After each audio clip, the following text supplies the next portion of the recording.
Cuando iniciamos la elaboración de este trabajo, recordamos que los dos últimos años los trabajos de la corporación del observatorio habían estado llamando la atención sobre ese fenómeno de las bandas criminales, los neopáragos, los grupos emergentes, es decir, todos esos fenómenos, los herederos de las AOC, todos esos fenómenos delincuenciales que se habían estado reorganizando después de la reorganización de las AOC. El gobierno del presidente Uribe insistía que era un fenómeno ligado exclusivamente con el narcotráfico,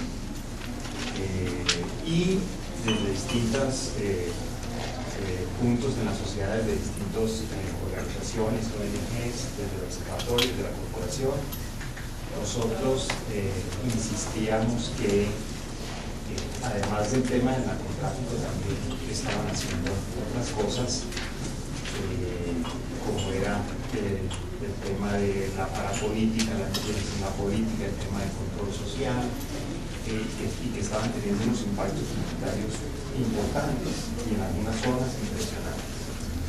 Pues entonces, preparando un poco el material del informe, nos dimos cuenta también que este año estábamos cumpliendo 10 años del inicio de la aplicación del Plan Colombia. Y dijimos, bueno, tomemos en serio eso que decía el anterior gobierno, y decidimos hacer una lectura desde el conflicto armado de los efectos de los planes, de los programas de erradicación, llámese Plan Colombia, o en su iniciación lo que tuvo la seguridad democrática, o el plan de consolidación.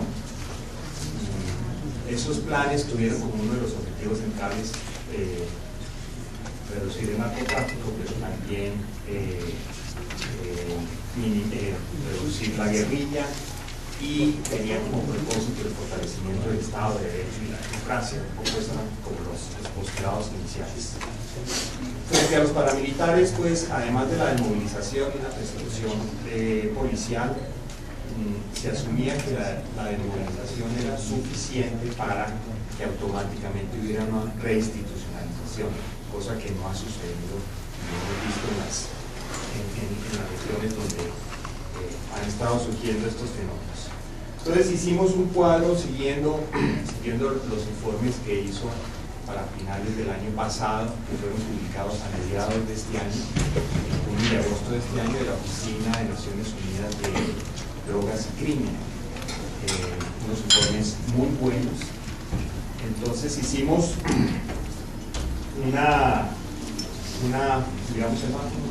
hicimos una presentación de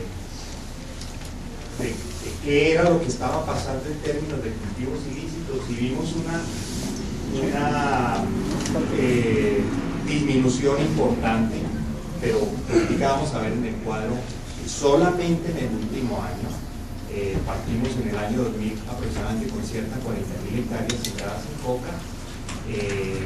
Para el 2003 esa cifra se había reducido aproximadamente a 90.000, y durante toda la década varió entre 80 y 100.000 hectáreas. Hay una situación ahí un poco rara del 2007 que subió a casi 100.000, no se sabe si es por problemas de medición o qué, pero y una reducción importante el año pasado, en la cual se llegó aproximadamente a 70.000 hectáreas de cultivos de coca. Vamos a ver si la medición nueva que va a hacer la Oficina de Drogas y Crimen este año confirma la tendencia o no. Solamente quiero recordarles que hubo una posición muy triunfalista de parte del gobierno del presidente Uribe. Pasamos al cuadro. Hay una cosa muy interesante. Pasamos de 15.000 hectáreas en el 2004 a 25.000, y se debe fundamentalmente a lo que ha sucedido en el Valle, Chocó, en el Cauca. Vemos que en Nariño hubo un aumento leve, pero se ha mantenido más o menos.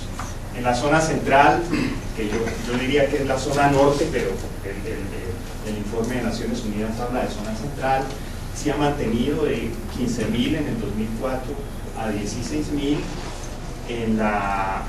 con un incremento interesante en Córdoba que revela un poco los fenómenos de criminalidad que han existido allá. En la zona oriental ha habido una reducción drástica, un poco más de la mitad, pero quiero llamar la atención a que fundamentalmente se debe a lo que ha pasado en el departamento del Meta, y uno se explica porque es el impacto que ha tenido el Plan Patriota, la erradicación del manual de cultivos y el PECIN, el Plan de Consolidación Integral de la Magdalena, que han un poquito que ha tenido un impacto importante.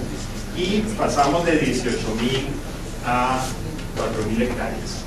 En el sur, lo del Putumayo se ha mantenido después de esa baja importante de 2000-2002, se ha mantenido en 9.000, y en el Amazonas más o menos la situación sigue parecida. Bueno, entonces uno analizando ese cuadro en más detalle, uno ve, bueno, los dos cambios y dos continuidades. Los cambios es el incremento impresionante que hubo en el Pacífico. Los cambios es lo que sucedió en el Oriente en relación con el Meta. Yo creo que eso explica también un poco el impacto que ha tenido la política de los últimos 10 años en ese debilitamiento del bloque oriental y finalmente en el golpe que le dieron a la cabeza del bloque oriental de las FARC.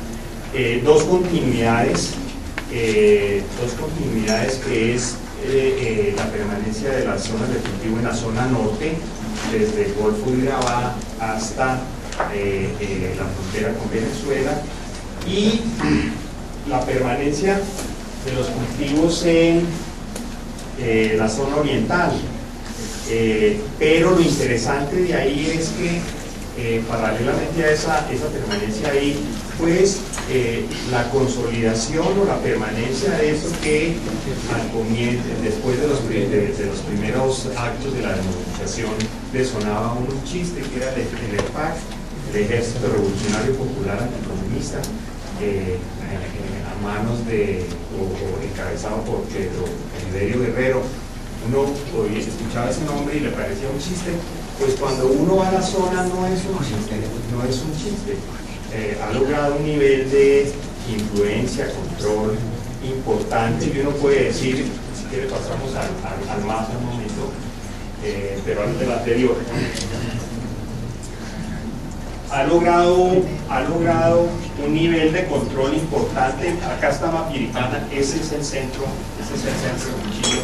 Ha logrado un importante alrededor de toda esta zona de aquí, que uno pudiera decir que son aproximadamente 10.000, 12.000 hectáreas repartidas en el departamento de Guaviare y Mechada, a las cuales le están extrayendo renta del narcotráfico para fortalecer esta estructura ilegal que quedó después de la democratización de la SAUC. Entonces uno se pregunta, bueno, ¿cómo es posible que haya sucedido eso? Que un grupo en una región de esta haya logrado tal nivel de consolidación. Sobre todo en una zona, si quiere pasamos al mapa, sobre todo en una zona donde